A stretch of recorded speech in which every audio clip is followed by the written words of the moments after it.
बिस्मिल्लाहिर्रहमानिर्रहीम। हम लोग जो है देखने जा रहे हैं फ्लोरेसेंस इंटेंसिटी का और एनालाइट कंसंट्रेशन का relationship.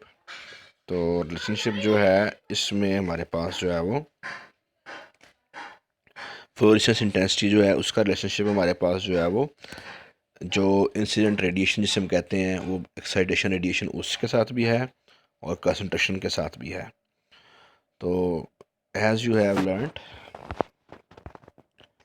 B L Lambert law जो है इसको हम यूज़ करने जा रहे हैं। फ्लोरेसेंस के अंदर जो है दो मेन प्रोसेस होते हैं। फर्स्ट जो प्रोसेस होता है ये होती है एब्जॉर्प्शन ऑफ रेडिएशन और इसमें हमारे पास बनते हैं एक्साइटेड एटम्स। सेकंड प्रोसेस जो होता है वो होता है D excitation of excited atoms और ये कैसी होती है इमिशन ऑफ रेडिएशन से। तो बीयर लॉ में जो है हम लेते हैं जो रेडिएशन ऑफ इंटेंसिटी है उसको हम कह देते हैं पी नॉट है। It is passed through an analyte of concentration C. इसको हमने गुजारा है, हमारा जो एनालाइट है उसकी जो कंसनट्रेशन है वो सी है और इसको हमने एक सेल में लिया है जिसकी थिकनेस जो है वो बी सेंटीमीटर है और जो इंटेंसिटी है ट्रांसमिटेड रेडिएशन की वो हमने ले ली है पी, जैसा कि बीयर लैम्बर्ट लॉ में हम लेते हैं। तो लेट्स से कि ये हमारा सैंपल है और जो हम लोग जो है इसमें से इंसिडेंट रेडिएशन है उसको हमने कह दिया है पी नॉट इसकी इंटेंसिटी को। तो आपको पता है कि जो है वो कुछ इसमें से एब्जॉर्ब हो जाएगी तो हमारे पास जो वापस आएगी जिसको हम कहते हैं ट्रांसमिटेड रेडिएशन वो है पी नॉट जो है हमने पास की है और हमारे पास जो कुछ एब्जॉर्ब हो गया उसका हिस्सा और कुछ हमारे पास जो है वो आ गया है उसको हम कहते हैं पी या ट्रांसमिटेड रेडिएशन। जो कंसंट्रेशन है हमारे पास उसको हमने कह दिया है सी और जो लेंथ है इसकी हमारे सेल की उसको हमने कह दिया है बी। तो बी एल लैम्बर्ट लॉ जो है उसके मुताबिक P is equal to P not into e raise to power minus epsilon c B.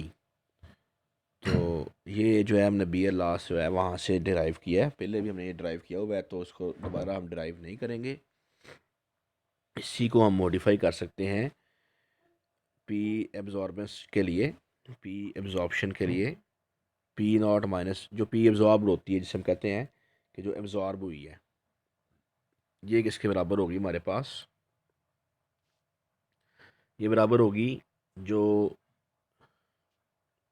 Incident radiation थी वो पी नॉट और जो ट्रांसमिटेड रेडिएशन है उसको माइनस करेंगे। जैसे फॉर एग्जांपल हमारे पास लेट्स से कि जो पी नॉट थी उसकी वैल्यू थी 50 जो हमने जो है वो सेंड की या पास की है सैंपल के थ्रू। जो ट्रांसमिट हो रही है वो है फॉर एग्जांपल 40, तो इसका मतलब है जो एब्जॉर्ब हो रही है वो है 10। तो पी जो एब्जॉर्ब हो रही है that is equal to P not minus P. अब पी की जो वैल्यू है वो हम पुट कर देंगे यहाँ पे तो हमारे पास जो है वो रिलेशनशिप जो है वो थोड़ा सा ड्राइव करने के बाद ये आ जाएगा पी एब्जॉर्ब इक्वल आ जाएगा पी नॉट के into 1 minus e raise to power minus e c b. तो इसको आप ड्राइव कैसे कर सकते हैं, तो इसमें जो है वो क्या करेंगे आप पी नॉट जो है माइनस जो पी की वैल्यू है वो है पी नॉट, वो पुट करेंगे पी नॉट की value e raise to power minus epsilon not epsilon c b ऐसे आ जाएगा। तो पी नॉट को यहाँ पे कॉमन ले लेंगे, ऐसे पी नॉट आ जाएगा बाहर तो अंदर क्या आ जाएगा 1 minus e raise to power minus epsilon c b. तो यानी कि आपने क्या करना है, आपने पहले वैल्यू पुट करनी है पी की, ये वैल्यू पी की है शुरू में हमें दी हुई, ये वाली वैल्यू पी की दी हुई है, ये हमने पुट की है और फिर हमने क्या किया है पी नॉट को कॉमन ले लिया है। तो हमारे पास जो है वो ये बहुत अहम रिलेशनशिप आ गया ये वाला। अब जो अभी अभी नेक्स्ट क्या है कि जो पी एब्जॉर्ब्ड है या जो एब्जॉर्प्शन हो रही है ये डायरेक्टली प्रोपोर्शनल है इंटेंसिटी ऑफ फ्लोरेसेंस के, यानी जितनी ज़्यादा एब्जॉर्प्शन होगी उतनी ज़्यादा फ्लोरेसेंस होगी। तो पी एफ जो है ये है फ्लोरेसेंस की इंटेंसिटी, ये प्रोपोर्शनल है to the quantity of radiation energy absorbed.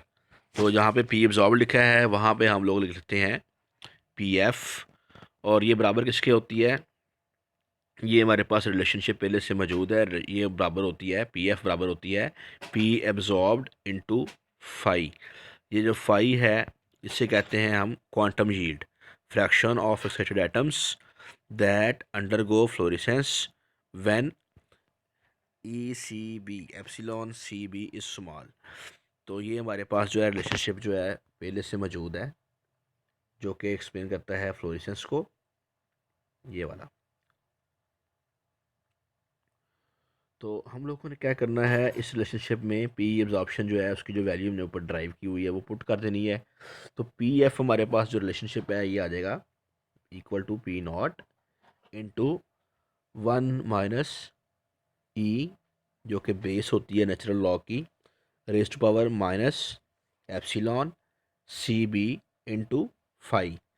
तो जो पी एफ है ये फ्लोरेसेंस की इंटेंसिटी है, और पी जो एब्जॉर्प्शन जो हमने यहाँ पे लफ्ज़ इस्तेमाल किया है ये क्वांटिटी है ऑफ रेडिएशन एनर्जी एब्जॉर्ब्ड, और जो फाई है इसको हम क्वांटम यील्ड कहते हैं। तो ये फ्रैक्शन होती है एक्साइटेड एटम्स की जो कि फ्लोरेसेंस शो करते हैं when epsilon c b is small. तो नेक्स्ट है इसकी जो है वो थोड़ी सी मज़ीद हम लोग जो है इसको हम लोग जो है इसकी एक्सपेंशन करते हैं इस इक्वेशन की। जो हमारे पास ये इक्वेशन है इसकी हम लोग जो है वो करते हैं एक्सपेंशन, ई की वैल्यू पुट करते हैं हम लोग। तो वो एक्सपेंशन करने के बाद हमारे पास ये वैल्यू आ जाएगी P F is equal to P not into 2.303 epsilon c b into phi. तो ये इक्वेशन जो है ये हमारे पास जो है रिलेशनशिप आ गया है फ्लोरेसेंस इंटेंसिटी का, जो हमारे पास इंटेंसिटी है ऑफ रेडिएशन पी नॉट, जिसको हमने कहा था कि ये इंसिडेंट रेडिएशन है पी नॉट, और कंसंट्रेशन के साथ भी हमारा आ गया है रिलेशनशिप। और फिर इसमें क्या है इस रिलेशनशिप में क्वांटम यील्ड भी जो है वो भी जो है इसमें मौजूद है। तो फ्लोरेसेंस इंटेंसिटी जो है ये डायरेक्टली प्रोपोर्शनल है टू इट्स कंसंट्रेशन, ये पहली बात हो गई। और जो है वो अगर हम क्वांटिटेटिवली इसको यूज़ कर रहे हैं एएफएस को, तो इंस्ट्रूमेंट जो होता है इसको हम स्टैंडर्डाइज कर सकते हैं एक कैलिब्रेशन कर्व के ज़रिए। जो ग्राफ होगा उसमें हम लोग क्या करेंगे, कंसंट्रेशन जो है उसका लॉग ले लेंगे एक्स एक्सिस पे, और जो लॉग है फ्लोरेसेंस रिलेटिव फ्लोरेसेंस का वो ले लेंगे हम लोग वाई एक्सिस पे। तो हमारे पास जो है वो एक लीनियर या स्ट्रेट लाइन आ जाएगी between the concentration and fluorescence intensity.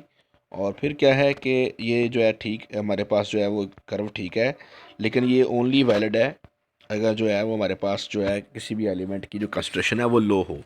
अगर कंसंट्रेशन ज़्यादा है तो वहाँ पे क्या होता है, फॉर एग्ज़ाम्पल जो है वो ज़्यादा कंसंट्रेशन है, फ्लोरेसेंस मिशन अगर ज़्यादा हो रहा है तो उसके नतीजे में क्या होगा कि एक हिस्सा जो है उस लाइट का दोबारा एब्जॉर्ब हो जाएगा। जो वहाँ पे ग्राउंड स्टेट के अंदर बहुत सारे आइटम अगर मौजूद हैं तो वो कुछ ना कुछ एब्जॉर्ब कर लेंगे, उसे हम कहते हैं सेल्फ एब्जॉर्प्शन। तो ये मेन रीज़न है कि हाई कंसंट्रेशन के ऊपर हम इसको जो है वो यूज़ नहीं कर सकते।